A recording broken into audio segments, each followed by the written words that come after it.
Assalamualaikum warahmatullahi wabarakatuh. Selamat siang dan salam sejahtera untuk kita semua. Saya ucapkan selamat datang yang terhormat Ibu Nita Rimayati M.Com dan para pemateri yang saya banggakan serta teman-teman yang dapat hadir pada siang hari ini. Baiklah, sebelum acara ini berlanjut, marilah saya memperkenalkan diri saya terlebih dahulu karena ada pepatah yang mengatakan jika tak kenal maka tak sayang. Baiklah, nama saya adalah Habib Indra Pratama, NPM 1935-10471. Saya adalah mahasiswa Teknik Informatika Universitas Islam Riau yang berperan sebagai moderator pada siang hari ini. Langsung saja, pada panitia mohon untuk di-share screen.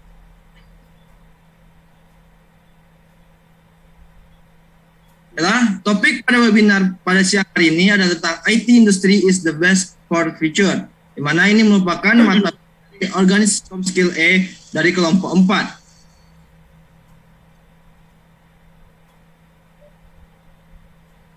Berikut adalah para pemateri yang terhormat. Yang pertama ada Muhammad Raihan sebagai pemateri pertama. Yang kedua ada Dian Rahmasari sebagai pemateri kedua. Yang ketiga ada Azum Mardi Azra sebagai pemateri 3. Muhammad Rizky Firmansyah sebagai pemateri 4.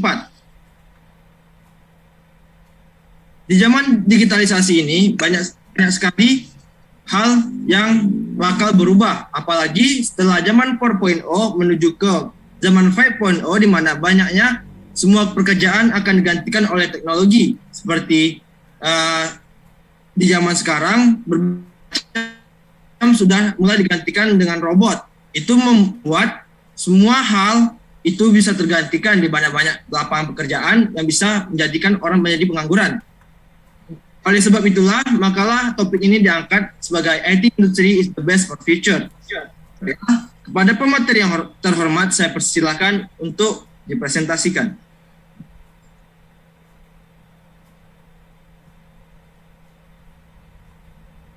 Baiklah, terima kasih kepada moderator. Saya di sini sebagai pemateri pertama yaitu Muhammad Rihan. Di sini akan menjelaskan tentang perkembangan industri ilmu teknologi secara umum. Lanjut.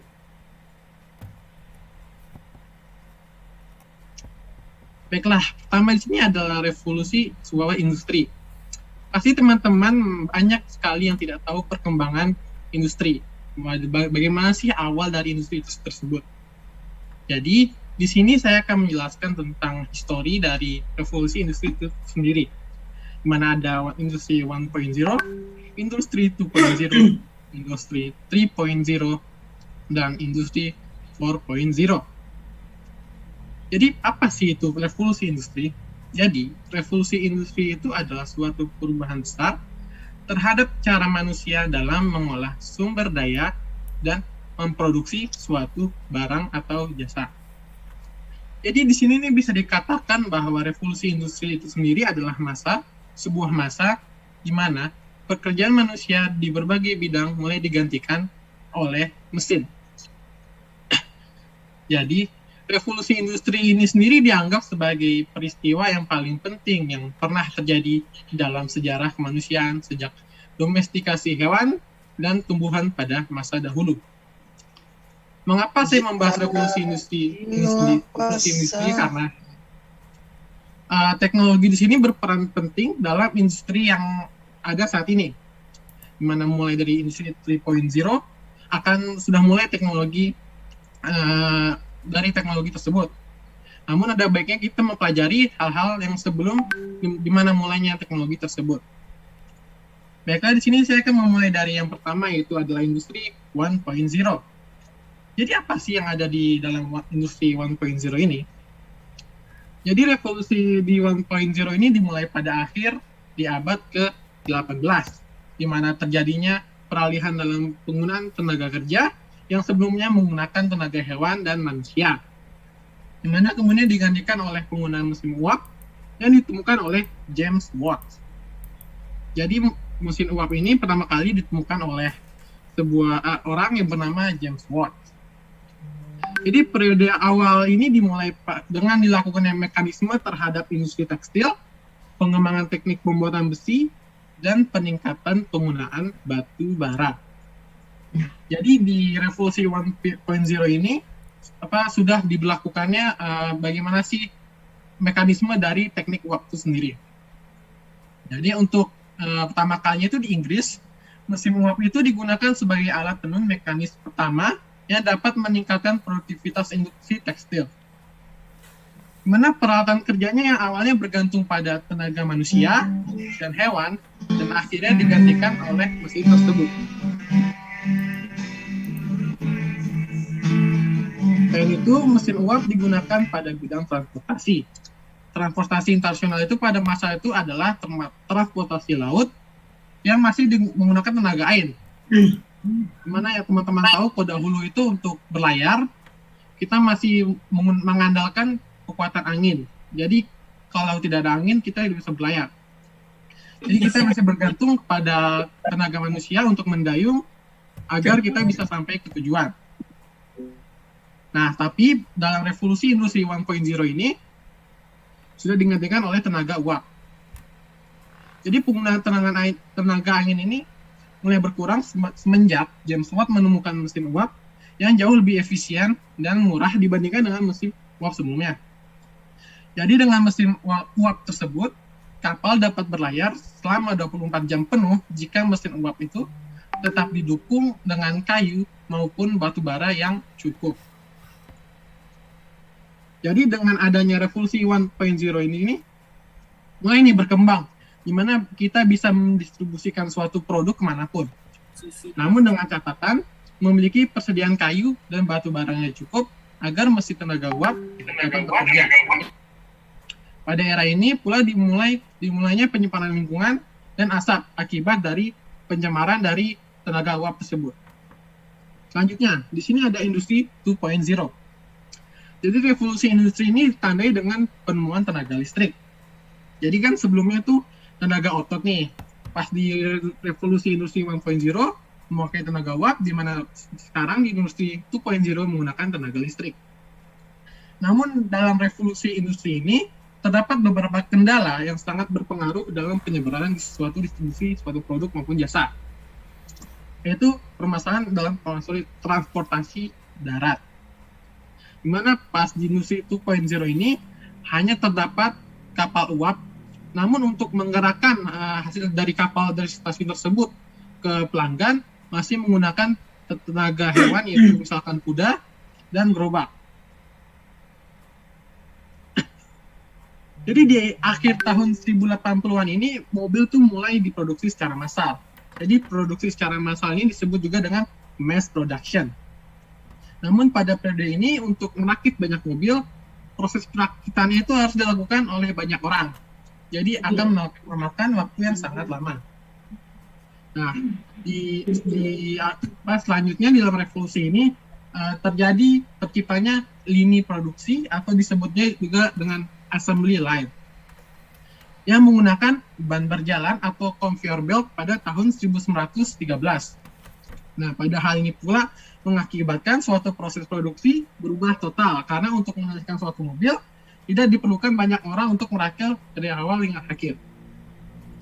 Nah, jadi pada revolusi 2.0 ini para perakit mobil telah melakukan pekerjaannya dengan bantuan alat-alat yang menggunakan tenaga listrik tadi, yang jauh lebih mudah dan murah daripada tenaga uap yang pada industri 1.0. Nah, di dalam revolusi 2.0 ini berdampak juga pada kondisi militer pada Perang Dunia Kedua, di mana ribuan tank, pesawat, dan senjata diciptakan dari pabrik-pabrik yang menggunakan lini produksi dan conveyor belt tadi. Hal ini terjadi karena adanya produksi massal atau mass production yang terjadi di dalam industri 2.0.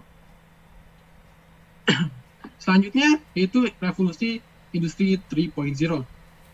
Nah, setelah revolusi industri kedua ini, manusia masih berperan sangat penting dalam proses produksi berbagai macam jenis barang. Nah, tetapi di dalam revolusi 3.0 ini, manusia tidak lagi memegang peranan penting. Karena setelah revolusi 3.0 ini muncul, abad industri pelan-pelan berakhir dan abad informasi pun mulai dimulai. Nah, jadi jika revolusi pertama dipicu oleh mesin uap dan revolusi kedua dipicu dengan ban berjalan atau listrik, nah jadi revolusi ketiga ini dipicu oleh mesin yang dapat berpikir secara otomatis, yaitu namanya mesin komputer. Nah, Setelah salah satu komputer pertama yang dikembangkan di pas Perang Dunia Kedua tersebut, nama komputer tersebut bernama Colossus, di mana suatu komputer raksasa ya, yang sangat besar, bisa melebihi suatu ruangan yang besar lah pokoknya. Jadi komputer ini yang merupakan mesin raksasa, tapi dia tidak memiliki RAM dan tidak bisa menerima perintah dari manusia melalui keyboard, karena saat itu keyboard masih belum diciptakan. Jadi komputer purba tersebut hanya menerima perintah melalui pita kertas yang menggunakan daya listrik sangat besar, yaitu sekitar 8.500 watts. Nah, namun dalam kemajuan teknologi ini, di dalam revolusi 3.0 ini, sangat berkembang luar biasa setelah Perang Dunia selesai. Jadi penemuan semikonduktor, ada transistor juga, dan ada IC board, seperti RAM sudah mulai ditemukan, memori sudah ditemukan, untuk membuat sebuah komputer, ya semakin kemungkinan lebih besar untuk membuat sebuah komputer sendiri. Jadi dalam revolusi industri 3.0 ini, sudah dimulai nih perangkat komputer yang ada. Dan bagian lebih canggih juga daripada revolusi industri sebelumnya. Jadi mengecilnya ukuran komputer bisa membuat dipasang di mesin-mesin yang bisa membuat, jadi gimana ya, komputer ini bisa kita gunakan untuk melakukan suatu produksi. Jadi di dalam industri 3.0 ini, kita sudah lebih mudah untuk melakukan suatu produksi agar revolusi industri ini semakin berkembang. Selanjutnya yang terakhir yaitu ada industri 4.0, di mana industri 4.0 ini adalah tren di dunia industri yang menggabungkan teknologi otomatisasi dengan teknologi cyber. Jadi pada industri 4.0 ini teknologi sudah masuk pada tren otomatisasi dan pertukaran data. Hal tersebut mencakup sistem cyber fisik, IoT atau Internet of Things, ada cloud computing juga, dan ada big data. Jadi tren yang tadi saya sebutkan itu telah mengubah banyak bidang kehidupan manusia, termasuk di bidang ekonomi. Jadi kita dengan adanya IoT, kecerdasan buatan, dengan adanya website juga, kita bisa dapat mencari sebuah informasi dengan gampang.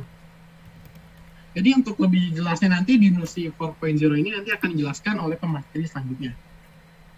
Jadi saya simpulkan di dalam revolusi industri ini tidak kita dapat pungkiri. Berbagai aspek kehidupan manusia akan terus berubah seiring dengan revolusi dan perkembangan teknologi yang terjadi.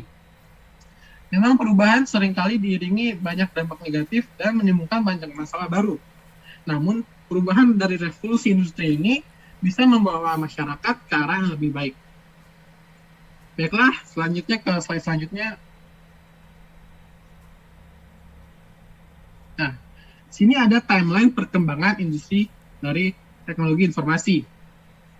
Yang pertama yaitu pada tahun 1970, di mana dimulainya revolusi industri 3.0, yang di mana sudah mulai nih masuk perangkat komputasi pada era ini. Jadi di dalam era ini tuh abad industri itu tadi pelan-pelan berakhir dan abad informasi pun dimulai. Selanjutnya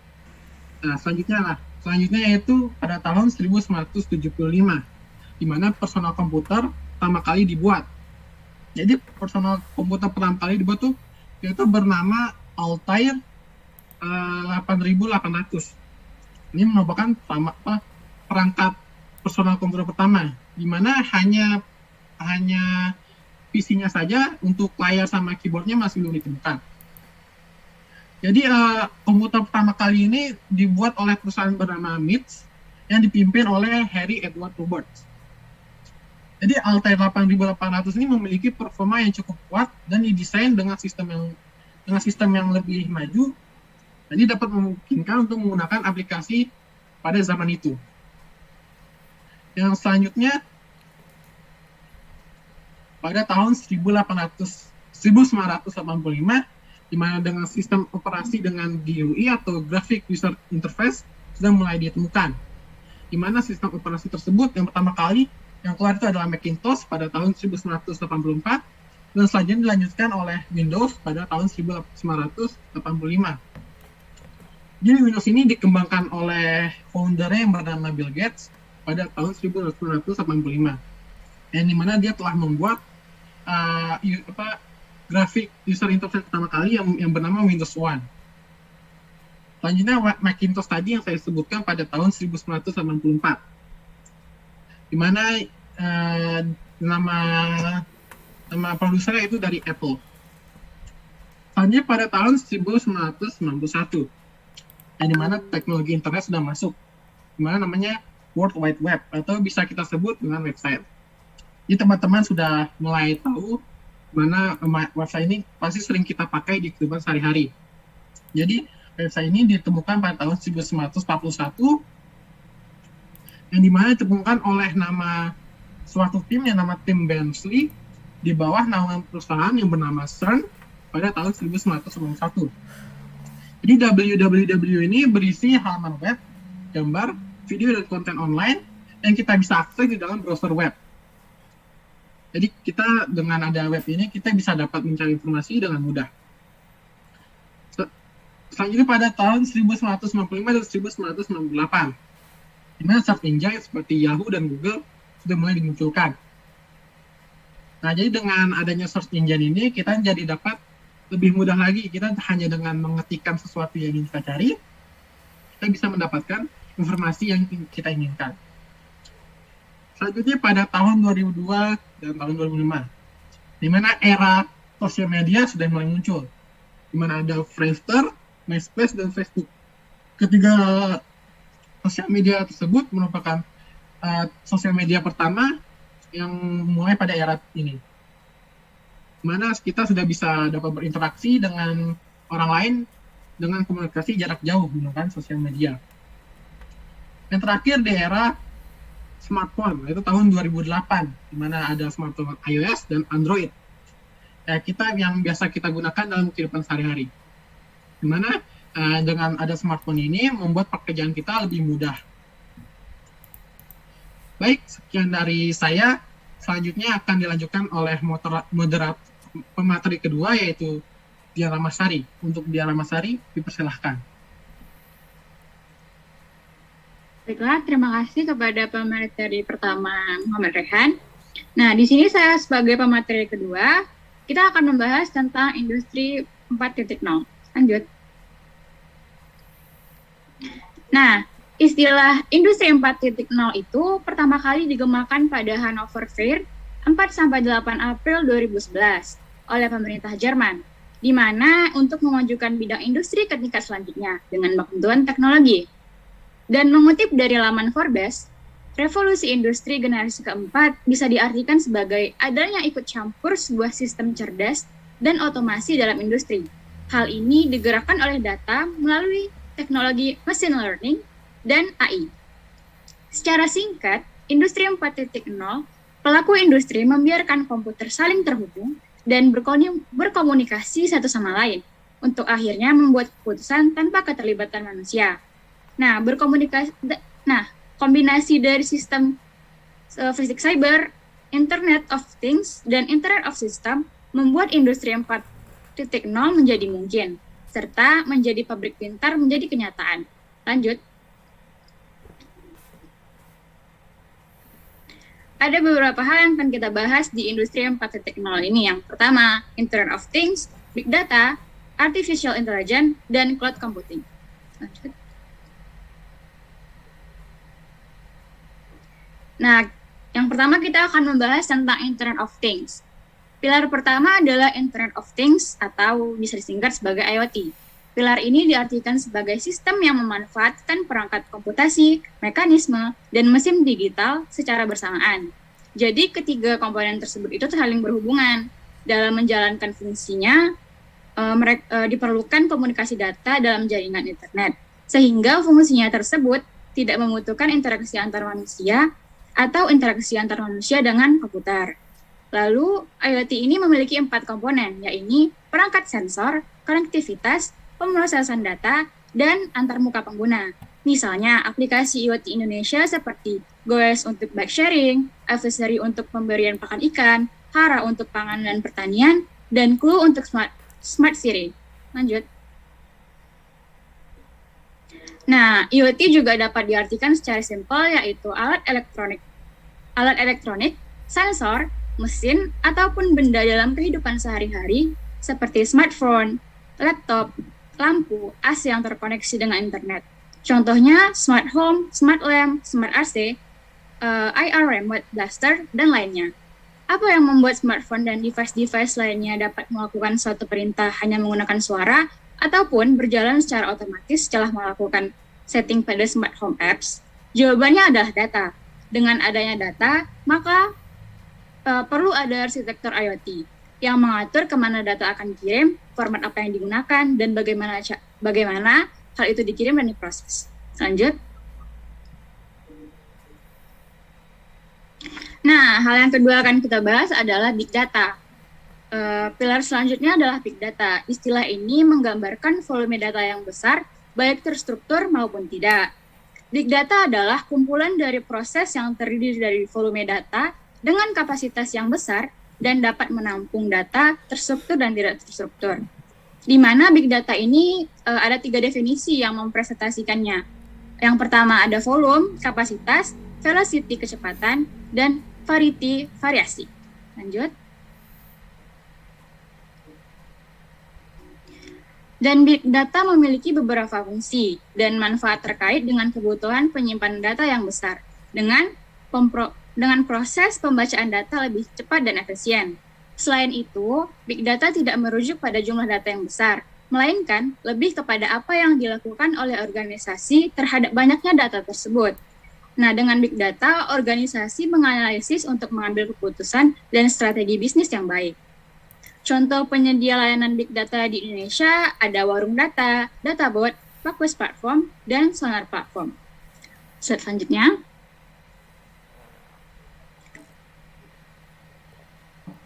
Nah, yang ketiga kita akan membahas Artificial Intelligence. AI ini cukup sering dibicarakan akhir-akhir ini. AI adalah sistem komputer atau mesin yang memiliki kecerdasan layaknya manusia. Dalam hal ini, AI mampu melakukan pembelajaran atau memproses informasi dan aturan untuk menggunakan informasi, penalaran, menggunakan aturan untuk mencapai kesimpulan, dan mengoreksi diri sendiri secara mandiri. Secara sederhana, AI merupakan sebuah sistem komputer yang bisa meniru cara berpikir manusia dalam menyelesaikan sebuah masalah. Slide selanjutnya. Nah, pada saat ini, contoh penerapan AI terbanyak yaitu pada produk atau layanan teknologi terbaru, penelitian, analisis perilaku konsumen bagi perusahaan, mendeteksi penipuan, proyeksi pasar, atau perkiraan penjualan, memantau keamanan di internet dan IT, serta mengotomatisasi pekerjaan. Nah, itu bisa diatur dengan kemauan dan keinginan manusia. Tugas AI adalah mempelajari data yang diterima. Jadi, semakin banyak data yang dia terima, semakin baik pula prediksi yang dibuatnya. Contoh AI adalah aplikasi chatbot, robotic process automation, dan alat pengenal wajah atau face recognition. Lanjut. Yang keempat, kita akan membahas cloud computing. Apakah kamu pernah mendengar tentang teknologi yang menjadikan internet sebagai pusat pengolahan data? Nah, jika iya, maka kamu sedang bersinggungan dengan cloud computing. Nah, cloud computing sendiri adalah cara penggunaan sumber daya komputer dengan model bisnis sewa atau bayar sesuai dengan pemakaian, tanpa pengelolaan aktif secara langsung dari pengguna. Cloud computing memanfaatkan kumpulan komputer-komputer besar yang terpusat di data center dan dioperasikan oleh perusahaan cloud service provider. Contohnya, cloud computing di data cloud yang dihosting langsung di cloud server Datacom. Dan perusahaan tidak harus lagi melakukan investasi yang besar lagi untuk membeli peralatan, melatih staf, dan menyediakan pemeliharaan berkelanjutan karena semua kebutuhan ini akan ditangani oleh penyedia layanan cloud. Lanjut. Dan teknologi ini memberikan akses kepada pengguna komputer untuk menggunakan cloud dan mengkonfigurasikannya menjadi server. Dan misalnya hosting di situs web yang berbentuk server virtual. Nah, pada umumnya ada 3 jenis cloud computing yang meliputi. Yang pertama, ada cloud software as a service. Adalah layanan untuk menggunakan aplikasi yang disediakan infrastruktur cloud-nya. Lalu yang kedua ada infrastruktur as a service. merupakan layanan untuk memungkinkan konsumen untuk memproses, menyimpan, membuat jaringan, dan memakai sumber daya komputasi yang diperlukan oleh aplikasi. Nah, contoh-contoh produk cloud computing di Indonesia ada Keycloud, Cloud Kilat, ID Cloud Host, FreeCloud, dan Dewa Web. Lalu yang ketiga ada Cloud Platform as a Service. Adalah layanan untuk menggunakan platform yang sudah disediakan. Nah, jadi pengembangnya itu hanya fokus untuk mengembangkan aplikasi saja. Nah, sekian materi dari saya. Selanjutnya akan dilanjutkan oleh pemateri ketiga. Kepada pemateri ketiga dipersilakan. Baik, terima kasih kepada Dian Ramasari sebagai pemateri kedua yang telah membahas 4.0. Di sini saya sebagai pemateri ketiga, yaitu saya sendiri Azumardi Azra. Karir di industri IT. Lanjut. Yang pertama, software developer. Software developer atau pengembangan perangkat lunak bertugas untuk merancang, menjalankan, dan menguji berbagai program dan aplikasi komputer. Sedangkan APW developer atau pengembangan aplikasi bertugas untuk membuat aplikasi dan mencari solusi untuk kode pemrogramannya. Yang kedua, mereka biasanya harus memiliki gelar sarjana dalam ilmu komputer atau bidang terkait lainnya. Tenaga kerja ini harus memiliki keterampilan dalam membuat suatu pemrograman. Yang ketiga, diprediksi peningkatannya kebutuhannya profesi ini dalam 10 tahun mendatang sebesar 21% dengan bayarannya rata-rata di Indonesia sebesar 5.395.000 per bulan berdasarkan indeed.com. Yang keempat, berikut pembagian dari software atau aplikasi developer. Dan di sini yang pertama, aplikasi developer. Yang kedua, application engineer.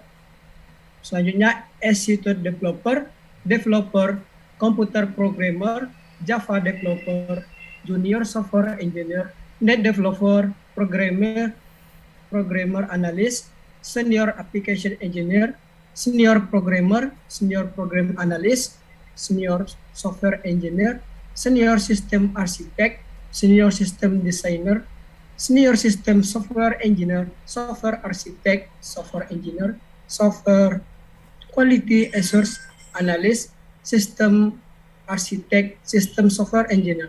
Selanjutnya,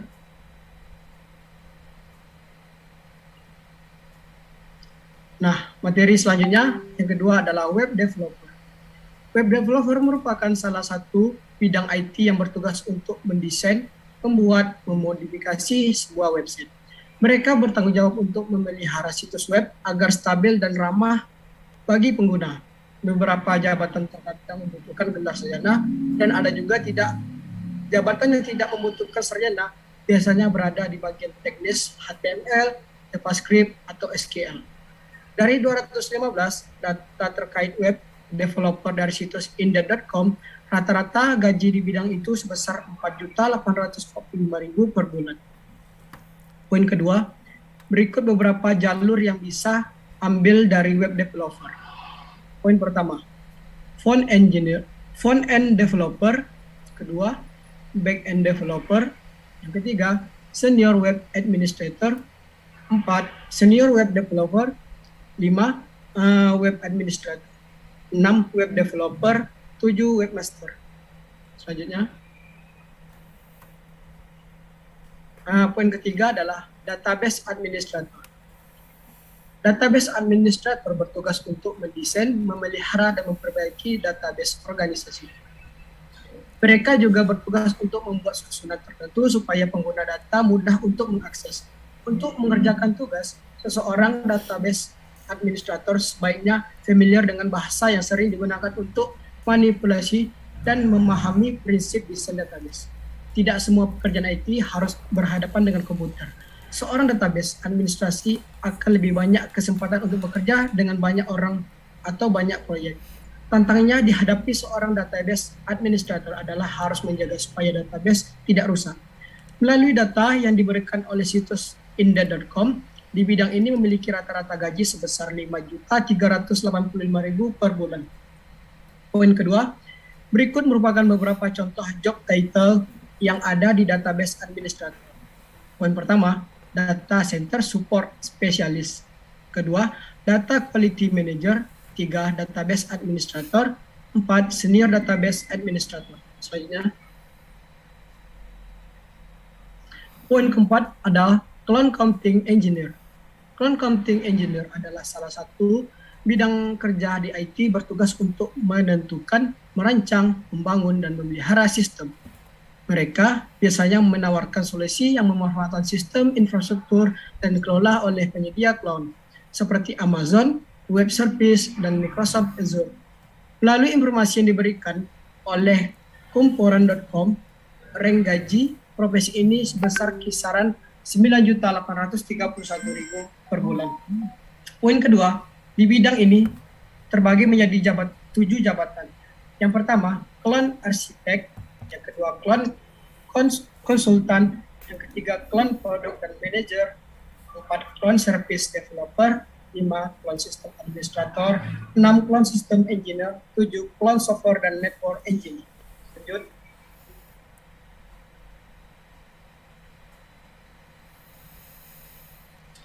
Nah, di sini poin kelima adalah Computer Network Specialist. Computer Network Specialist bertugas untuk mengidentifikasi, merancang, membangun, serta memelihara berbagai jaringan dengan sistem komunikasi data. Biasanya sarjana ilmu komunikasi sangat dibutuhkan untuk di bidang ini. Melalui informasi yang diberikan oleh situs indeed.com, profesi ini memiliki rata-rata gaji sebesar 4.141.000 per bulan. Berikut adalah job title pada bidang ini. Computer and Information Specialist. Yang kedua, Computer and Information System Manager. Selanjutnya, Computer Network Architect, Computer System Analyst, Computer System Manager, IT Analyst, IT Coordinator, Network Administrator, Network Architect, Network and Computer System Administrator, Network Engineer, Network System Administrator, Senior Network Architect, Senior Network Engineer, Senior Network System Administrator, Telekomunikasi Spesialis. Lanjut. Poin ke-6, Computer Support Specialist. Computer Support Specialist bertugas menguji dan mengevaluasi sistem jaringan untuk memastikan semuanya bekerja dengan baik. Adapun seorang customer service akan membantu pengguna untuk memecahkan masalah yang ada dalam komputer mereka. Profesi ini setidaknya membutuhkan gelar sarjana hingga pasca sarjana. Melalui situs indeed.com, profesi ini memiliki rata-rata gaji sebesar 4.147.000 per bulan. Berikut adalah job title pada bidang ini. Customer Support Administrator, Customer Support Specialist, Desktop Support Manager, Desktop Support Specialist, Help Desk Specialist, Help Desk Technician, IT Support Manager, IT Support Specialist, IT System Administrator, Senior Support Specialist, Senior System Administrator, Support Specialist, Specialist Administrator, Technical Special, Technical Support Engineer, Technical Support Specialist. Lanjut. 7. Informasi Teknologi Analis. Seorang analis di bidang IT memiliki tanggung jawab untuk merancang dan mengimplementasikan teknologi untuk suatu bisnis mereka. Seorang analis biasanya akan menciptakan solusi dengan cara mengumpulkan dan menganalisis informasi seperti data pusat, data pasar, input pelanggan, dan informasi klien melalui sistem indeed.com. Rata-rata gaji yang diberikan profesi ini sebesar 9.340.000 per bulan. Berikut adalah job title di bidang ini. Pertama, Application Support Analyst. 2, Senior System Analyst. 3, System Analyst. 4, System Designer. Lanjut. Yang 8, Informasi Teknologi Leadership. Setiap organisasi maupun divisi melalui memiliki pemimpin bertugas mengatur kinerja anggotanya dunia IT. Kandidat yang dipilih sebagai pemimpin harus berlatar belakang teknologi yang kuat. Selain itu, ia harus berterampil dalam manage orang yang dibutuhkan pengalaman dan menciptakan penerapan kebijaksanaan sebagai sistem memenuhi tujuan. serta mampu menganggarkan waktu dan dana yang diperlukan. Profesi ini memiliki rata-rata gaji sebesar 12 juta per bulan. Berikut pembagiannya. Yang pertama, Chief Information Officer, Chief Technology Officer, Director of Technology, IT Director, IT Manager, Manajemen Informasi Sistem Director, Technical Operations Office.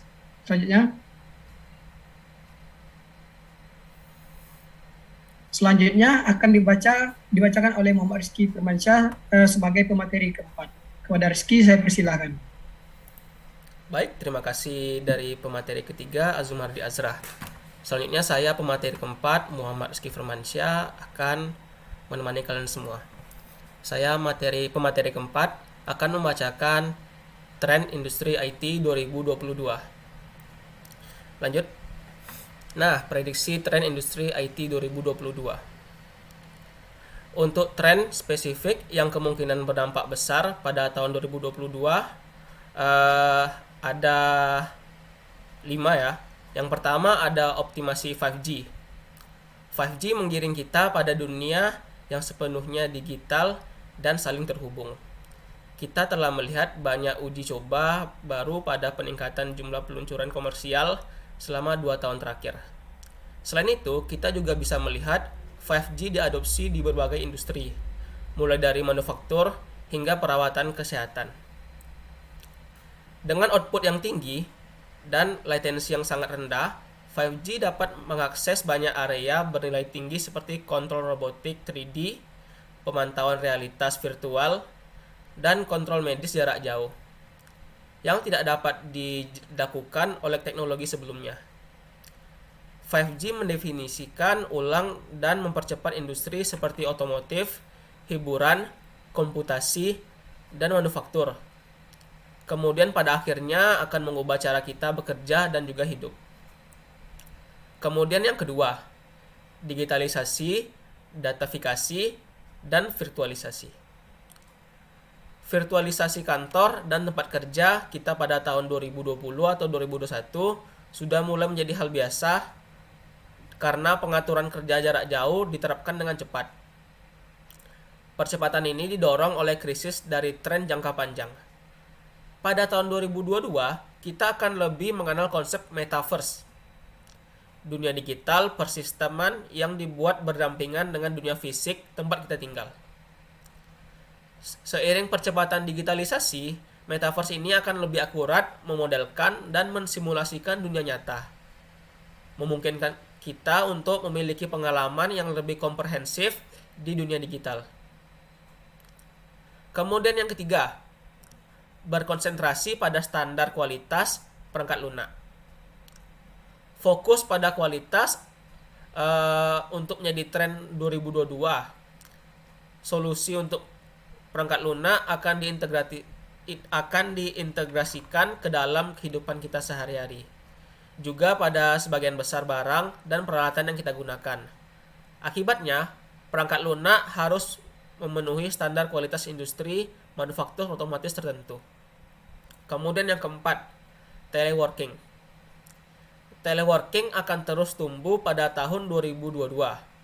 Seiring dengan kemajuan dan pengembangan perangkat lunak, perusahaan di seluruh dunia perlu mendukung bentuk hibrida dari manajemen tim dan kolaborasi untuk meningkatkan keproduktivitas tenaga kerja mereka. Seiring dengan tren melakukan online meeting dan video sales call yang terus berlanjut, telemarketing new normal akan semakin berkembang di tahun 2022. Kemudian yang kelima, yang terakhir, green, clean, and lean energy.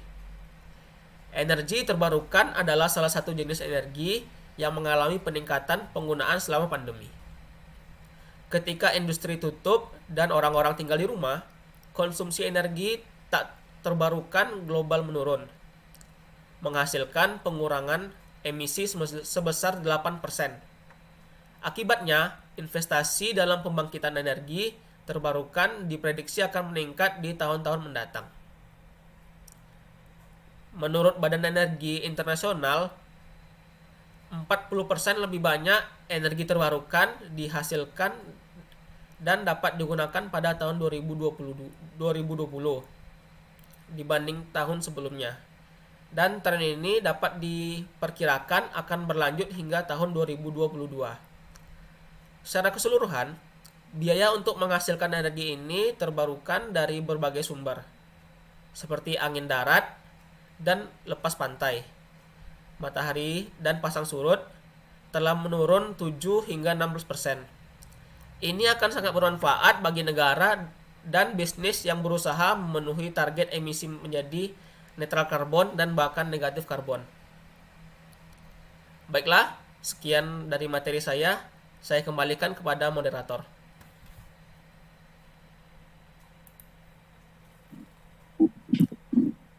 Baik, terima kasih kepada para pemateri kita yang telah memberikan materi yang sangat jelas dan sangat berkepentingan untuk di dunia zaman sekarang. Karena dapat kita lihat dari berbagai macam penjelasan dari para pemateri kita bahwa di zaman yang berikutnya ini yang telah menuju masa zaman 5.0 di mana semua jenis kehidupan akan digantikan dengan teknologi. Tentu saja itu akan menunjang berbagai macam aspek seperti lulusan di bidang komputer seperti jurusan teknik informatika, jurusan sistem informasi dan teknik komputer, di mana masing-masing dari macam-macam perbidangan ini akan menghasilkan sub-sub bidang yang akan bekerja di bidang masing-masing. Nah, tentu saja kan teman-teman sekalian dapat lihat bahwa di zaman sekarang ini banyak sekali hal-hal sudah digantikan menjadi teknologi. Contohnya saja, semacam di kantor. Di kantor itu sudah tidak lagi menggunakan sistem absen seperti tanda tangan tanda tangan di kertas. Sekarang sudah ada tanda tangan secara digital atau juga fingerprint maupun face-print, mana para pegawai hanya perlu datang dan menampakkan muka saja di layar yang disediakan sehingga dapat dimasukkan ke dalam absensinya. Nah, itu untuk pegawai itu dari 1 dibanding 1000 macam teknologi yang sudah diterapkan. Bahkan di dunia kesehatan pun teknologi sekarang semakin berkembang. Contohnya saja seperti tangan robot, di mana mohon maaf orang yang memiliki kekurangan seperti mengalami kecelakaan atau pencacat dari lahir yang nggak mempunyai tangan atau organ tubuh yang tidak lengkap, sekarang sudah disediakan dengan adanya tangan robot dan segala macam. Itu merupakan salah satu sub bidang dari artificial intelligence. Nah, baiklah, berikutnya kita akan masuk ke sesi tanya jawab. Di mana pada sesi ini peraturannya adalah setiap para peserta pada webinar pada siang hari ini dapat bertanya mengenai apapun di bidang dunia industri IT atau informatic engineering dan untuk bahasa Inggrisnya. Nah, untuk pada teman-teman dipersilakan untuk bertanya bisa melalui kolom chat maupun melalui open mic.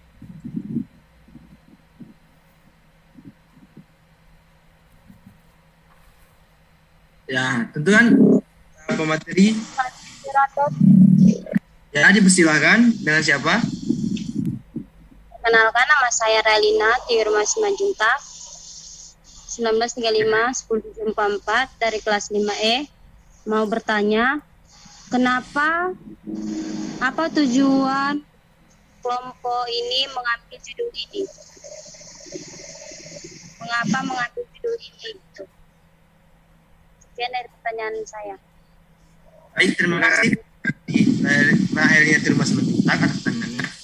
Saya balikin ke arah pemateri. Nah, pemateri bagaimana nih? Kenapa para pemateri mengangkat tentang kasus ini?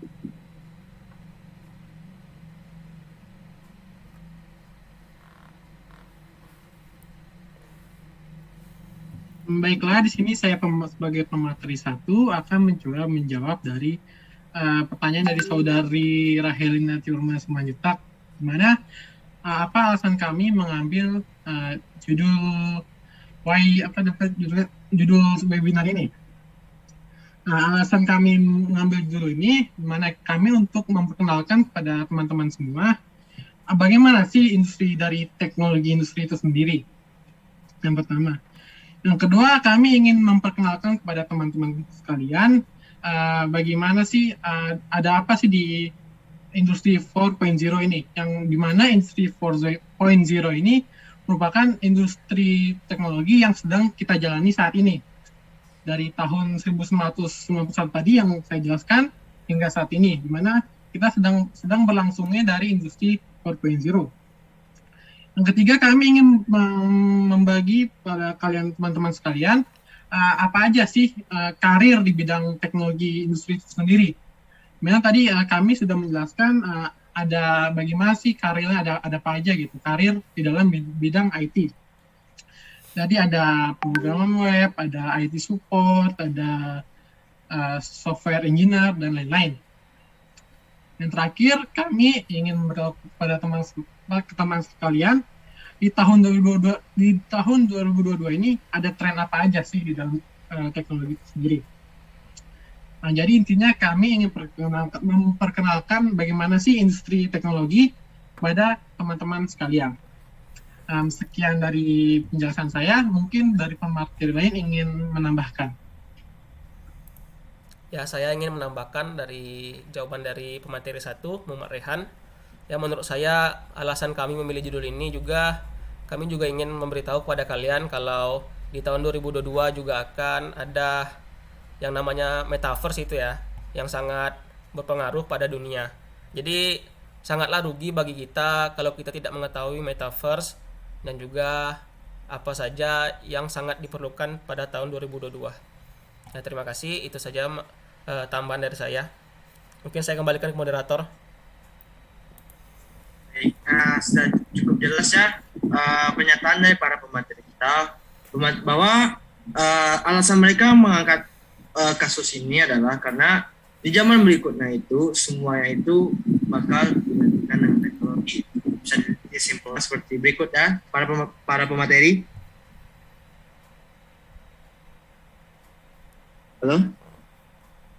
Halo?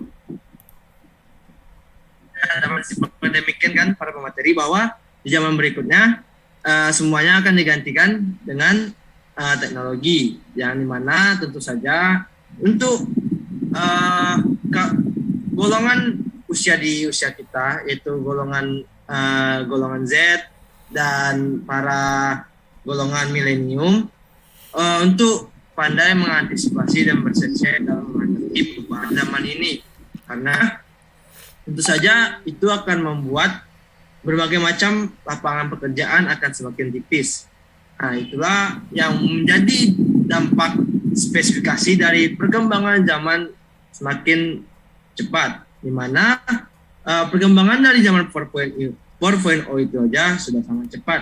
Apalagi sekarang kita sedang memasuki zaman 5.0, di mana tentu saja berbagai macam teknologi akan semakin dikembangkan. Tentu saja dimulai zaman sekarang, di mana saya mendapatkan informasi bahwa para pegawai negeri sipil di daerah di daerah Jawa Barat akan digantikan dengan AI, di mana semua pegawai negeri sipil akan ditiadakan. Nah, itu merupakan salah satu dampak yang terdampak pada negara kita, yaitu negara Indonesia. Baiklah, pada teman-teman yang lain, apakah ada yang ingin bertanya kembali?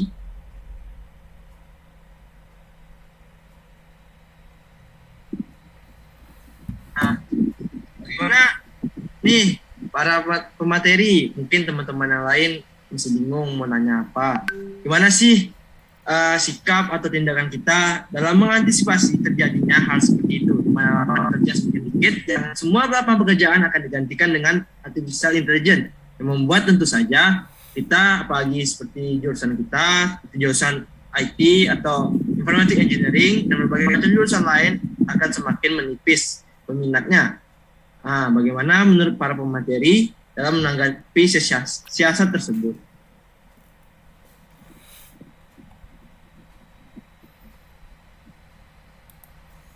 Ya, saya akan menjawab pertanyaan dari moderator.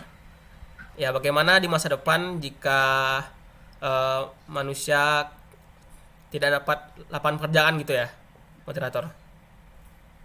Ya, Seperti bagaimana itu ya? sih? Iya, seperti itu. Ya, seperti itu. Oke. Saya dapat dari film nih ya, atau game juga. Di masa depan akan ada AI yang seperti robot gitu, yang kayak jalan seperti manusia gitu ya. Jadi mereka meminta hak untuk mereka jadi seperti manusia, tidak diperbudak seperti robot gitu ya. Jadi di masa depan tuh pandangan di masa depan gimana ya? Pastinya robot tuh akan kayak jadi manusia lah gitu. Jadi akan ada ekosistem AI gitu baru lah kayak. Jadi intinya tuh manusia tuh harus menerima kalau robot tuh akan seperti makhluk hidup juga gitu, ngerti? Itu kehidupan. Ya gitu. kayak kehidupan baru lah namanya. Eh, jadi ya kemungkinan harus cari manusia juga harus bertahan hidup juga dengan eh, AI. membuat keahlian baru atau membuat lapangan kerja baru. Begitu. Saya kembalikan ke moderator atau ke materi lain. Baiklah, saya ingin menambahkan ya, mungkin di masa depan apabila kita tidak mendapatkan lapangan pekerjaan akibat digantikan oleh robot-robot tadi gitu kan. Menurut saya sendiri ya, kita sebagai orang yang berkecimpung di dunia IT gitu kan, ya, kita tuh harus mempelajari apa sih di masa depan tuh butuh apa gitu. Jadi kita tuh sebagai orang yang di dunia IT itu ya kita harus menyiapkan bekal-bekal apa sih yang diinginkan di masa depan gitu. Seperti kata saudara Rizky tadi, mungkin di masa depan itu sudah ada robot. Di mana kan itu merupakan mesin otomatis yang tidak menggunakan manusia sebagai medianya. Nah, mungkin sebagai kita sendiri itu kita menyiapkan bekal seperti bagaimana sih kita menyiapkan bekal tersebut, seperti materi kita harus menyiapkan gimana ya? Seperti kita tuh harus mempunyai ilmu yang menunjang untuk di masa depan tersebut, seperti ilmu tentang AI atau kecerdasan buatan. Mana AI atau kecerdasan buatan tersebut tuh akan sangat banyak digunakan di masa depan di era revolusi 5.0 mungkin ya, kalau ada mungkin. Mungkin itu saja, sekian dari saya. Apakah mungkin pemateri lainnya ingin menambahkan? Cukup juga saya apa yang disampaikan oleh para pemateri kita.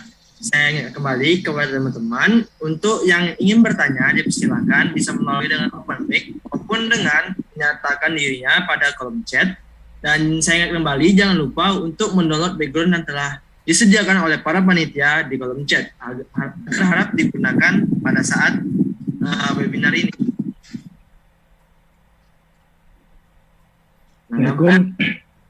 Waalaikumsalam. Ya, saya ingin bertanya. Mohon untuk memperkenalkan dirinya terlebih dahulu. Oke, perkenalkan, nama saya Muhammad Isa Alriawi. Saya ingin bertanya, jadi kan IT industri ini kan banyak nih. Ada kayak data science, ada AI, terus ada kayak cyber security.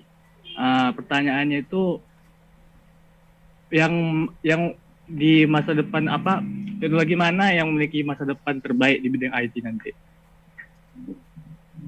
Oke, sekian.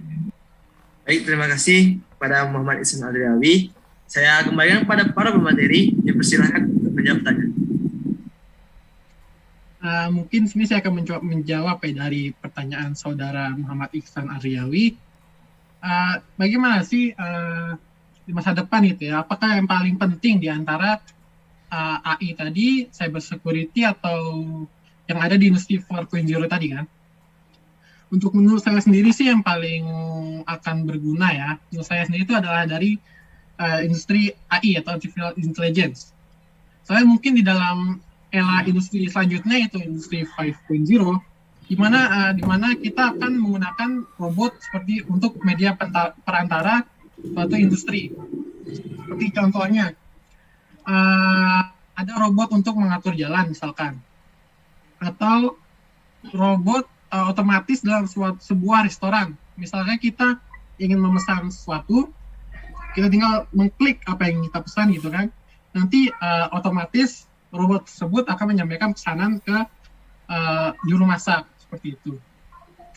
Menurut saya itu saja. Mungkin ada pemateri lain ingin menambahkan. izin menambahkan, mungkin di masa depan juga sangat dibutuhkan cyber security ya, karena orang-orang pasti udah tahu teknologi. Nah, takutnya beberapa jaringan atau hal-hal pentingnya terhack oleh para hacker-hacker jahat. Hacker emang jahat ya. Nah, itu. Nah, jadi kita tahu nih solusi apa yang harus kita lakukan sebagai orang-orang di masa depan yang udah tahu nih tentang teknologi tersebut gitu. Mungkin yang lain bisa menambahkan juga. Jelas sekali ya dari pemateri pertama dan pemateri kedua kita. Dan saya ingin menambahkan sedikit. Silakan pada pemateri ketiga. Untuk kedepannya, data scan dan data analis itu juga berpesan penting untuk kedepannya. Ini merupakan bidang yang secara khusus mendapatkan wawasan secara informasi dengan mengandalkan berbagai alat yang berbeda seperti algoritma dan juga prinsip tentang pembelajaran mesin. Data scan ini mampu mengumpulkan dan menganalisa data, menyimpan dan mengatur bahkan menginterpretasikannya. Sekian. Saya kembalikan kepada moderator. Baik, terima kasih kepada pemateri ketiga. Nah, sudah sangat cukup jelas ya dari para pemateri kita bahwa bidang-bidang di dunia IT itu semuanya untuk di zaman yang akan datang itu sangat berperan besar. Mulai dari bidang artificial intelligence, mulai dari bidang kemudian web developer, kemudian bidang digital forensik dan lain-lain. Nah, di sini saya ingin mengutip sedikit dari pedoman pembacaan saya dan pengalaman pribadi. Pada dunia maya sekarang, di zaman teknologi sekarang, kita sebagai user atau pengguna dari teknologi diharapkan berhati-hati dalam menggunakan teknologi. Kenapa saya sampaikan demikian? Karena yang pertama, saya ingin sharing bahwa di zaman teknologi sekarang tidak ada bukti yang tidak bisa didapatkan atau diretas, kecuali itu dihancurkan dengan cara dibakar atau dirusak atau dihilangkan bentuk fisiknya. Kenapa saya berkata demikian? Berikan pada jurnal yang disampaikan oleh salah satu dosen dari IT di bidang digital forensik pada Universitas Islam Riau dengan nama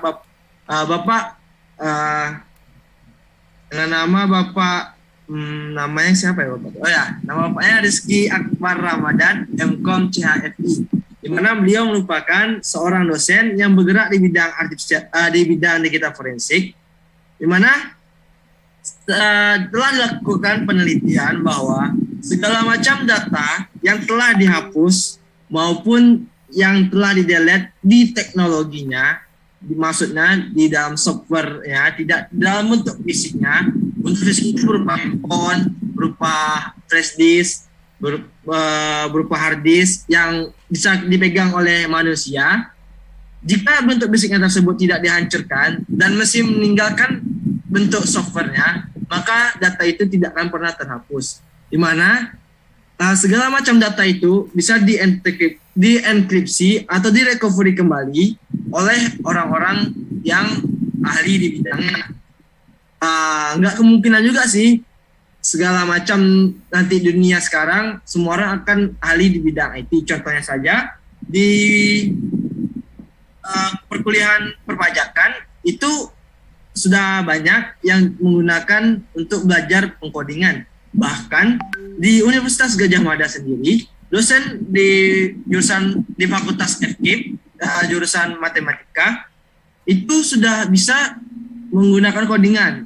Nah, jadi tidak menutup kemungkinan di zaman sekarang ini kita harus lebih berhati-hati dalam menyimpan data. Karena ya seperti data-data pribadi, mungkin yang gimana-gimana gitu, yang seharusnya tidak diekspos ke dunia maya, sebaiknya jangan pernah disimpan atau dibuat di dalam handphone maupun segala macam. Karena mau bagaimanapun cara kita untuk menghapusnya, data itu masih tetap akan bisa terrecovery dan kembali seperti semula. Nah, saya kembali lagi kepada para peserta, apakah ada yang ingin bertanya? Nah, mungkin sudah cukup ya sepertinya udah diwakilkan oleh dua para peserta yang sudah bertanya demikian. Baiklah, saya mohon kepada para peserta untuk open cam untuk pada sesi kehadiran bersama para pemateri.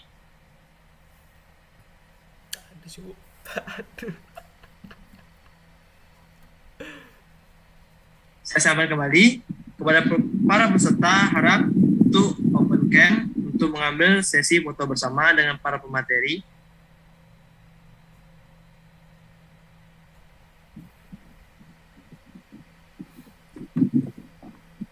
Baiklah, dari panitia mohon untuk di screenshot data dari yang telah hadir pada siang hari ini.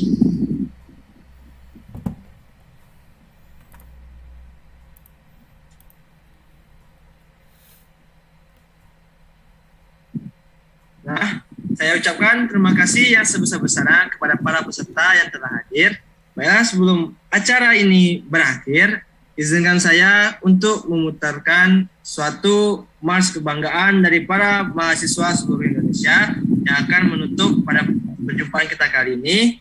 Apabila ada salah kata dan perbuatan saya mohon maaf. Wabillahi taufiq wal hidayah. Wassalamualaikum warahmatullahi wabarakatuh. Hidup mahasiswa.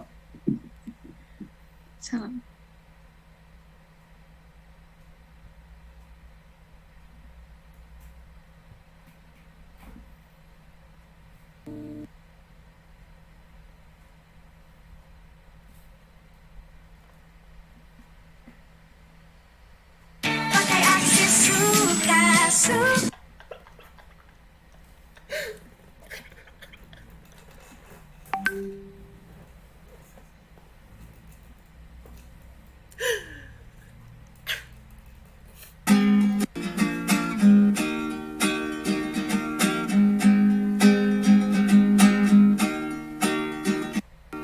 Kepada para mahasiswa yang merindukan kejayaan, kepada rakyat yang kebingungan di persimpangan jalan, kepada pewaris peradaban yang telah menggoreskan sebuah catatan kebanggaan di lembar sejarah manusia. Wahai kalian yang rindu kemenangan, wahai kalian yang turun ke jalan demi mempersembahkan jiwa dan raga untuk negeri tercinta.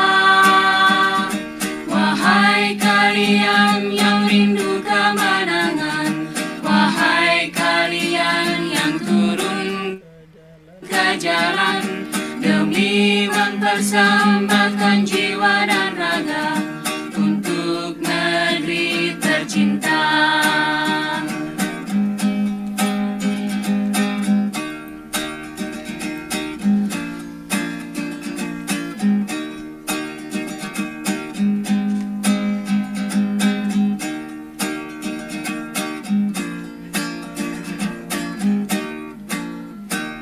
Kepada para mahasiswa yang merindukan kejayaan, kepada rakyat yang kebingungan di persimpangan jalan, kepada pewaris peradaban yang telah menggoreskan sebuah catatan kebanggaan di lembar sejarah manusia.